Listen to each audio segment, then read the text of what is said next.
Minsan napapamisong gimbata.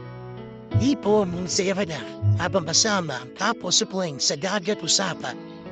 Mga panahon, hindi mo pa kine-question ang iyong halaga. Kasi ngayon, habang tumatanda ka, ibihira ka nilang tindalawin ang saya. Panahon ng kumusmusan na ang tanging iniisip mo lang araw-araw ay maglaro. Pagtampisaw pag naditna ng ulan, galing paaralan at excited tuwing Sabado.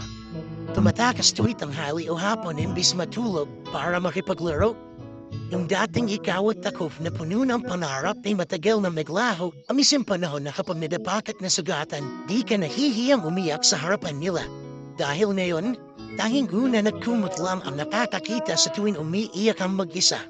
Mahirap kapag nasa edad ka na ng 20 pataas. Hindi mo alam kung masyado ka pa bang bata o matanda na para seryosohin mo lahat.